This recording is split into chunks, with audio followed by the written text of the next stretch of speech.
Менің кішкентай орным. Менің орным бұрын ас үстелінің жанындағы кішкентай орындықта еді.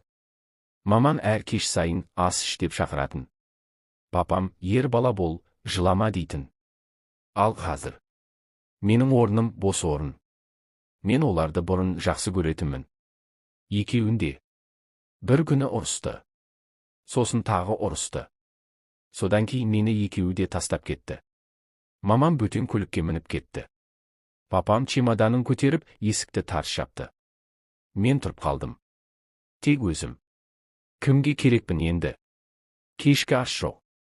Мен жоқ жерде ешкім орындықты жылжытпайды. Ол бос тұрады.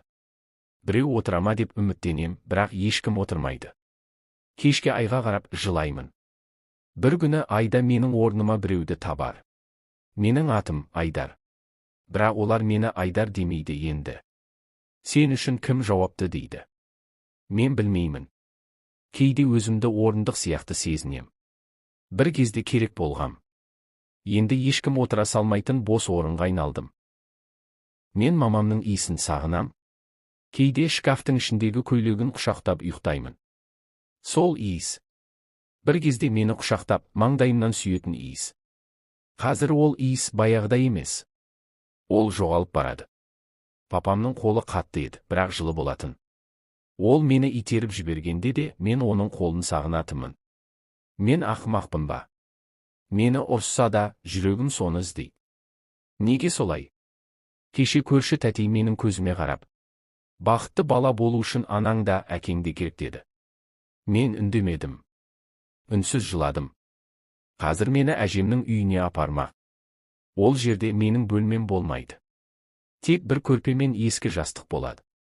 Олар баланы уақытша орналастырдық дейді. Уақытша деген неше күн? Мен кейде өзімнің туғанымды дәлелдегім келеді. Мама, мен сенің балаңмын ғой деп айқайлағым келеді. Папа, мені неге тастадың деп сұрағым келеді. Бірақ даусым шықпайды. Жүрегім айқайлап тұрса да, тілім байланған. Кейде жылап ұйықтап қалам. Түсімде мама мені құшақтайды. Бәрі жақсы болады, Айдар дейді. Бірақ оянғанда тек қабырға ғана құшақтап жатқандай болады. Салқын, суық. Мені ешкім іздемейді. Сағыныш деген иіс сияқты. Бір кезде бөлмені толтырып тұрады. Сосын ақырындап жоғалады. Жүректі қысып, тынысты тарылтады. Кейде мектептен қайтып келе жатып терезеге үңілем. Бір үйдің іші жарық. Анасы баласына жылы шай құйып отыр. Әкесі күліп, арқасынан қағады. Сол сәтте мен тоқтап қалам. Ұзақ қараймын. Сосын өз-өзімнен сұраймын. Неге оларда бәрі бар, ал менде неге жоқ? Басқалардың баласы. Олар тамақ ішіп отырып күледі. Менікі үндемейді. Мен де үндемеймін. Өйткені менің дастарханым бос. Тіпті шанышқы дыбысы да жоқ. Тек жүрек соғысы естіледі. Мұңмен соққан кішкентай жүрек. Бір күні сыныпта бізден, атаның туралы шығарма жаз деп сұрады. Мен ештеңе жазған жоқпын. Қағазға тек бір сөйлем жаздым. Менің атанам алыста. Мұғалім үндемеді. Қасымдағы Данияр жылап жіберді. Мен онымен дос болғым келмейді. Мен ешкіммен дос болғым келмейді. Өйткені менде әңгіме жоқ. Менде тек үнсіздік қана бар. Мен кейде ертерек ұйықтап қалам деп армандаймын. Ұйықтап жатсам, ешкім сұрамайды, саған не болды деп.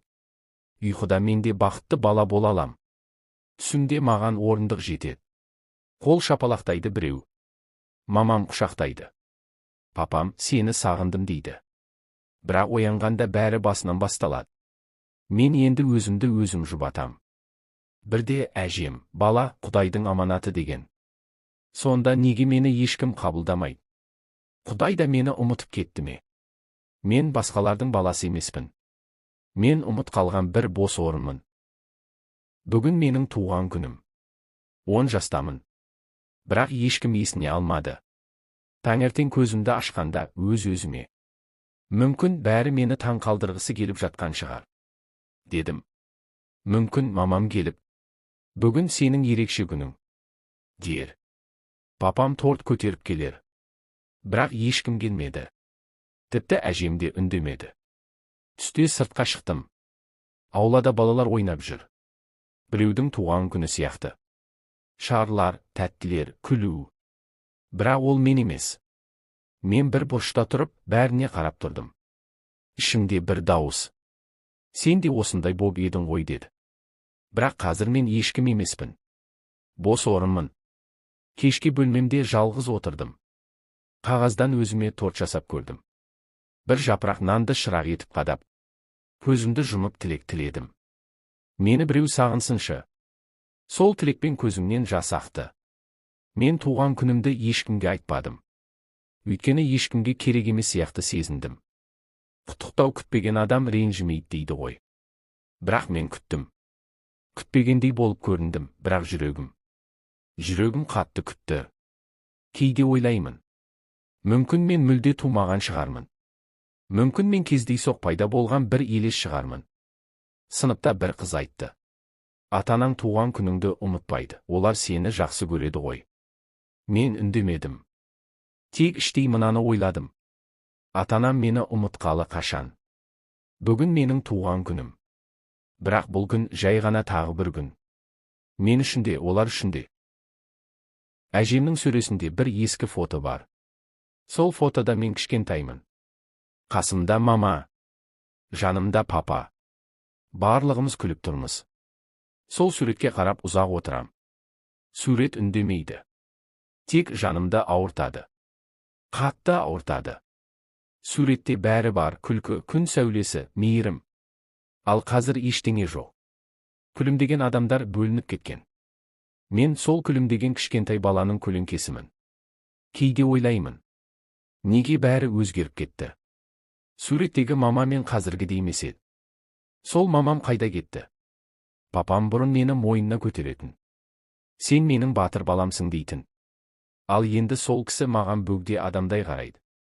Жанарында суық бар. Сөзінде үн жоқ. Мен осы фотоны жастығымның астына тығып қоям. Түнде жасырын шығарып қараймын. Қарап отырып, өзімді құшақтап ұйықтаймын. Суреттен ғана жылу іздеймін.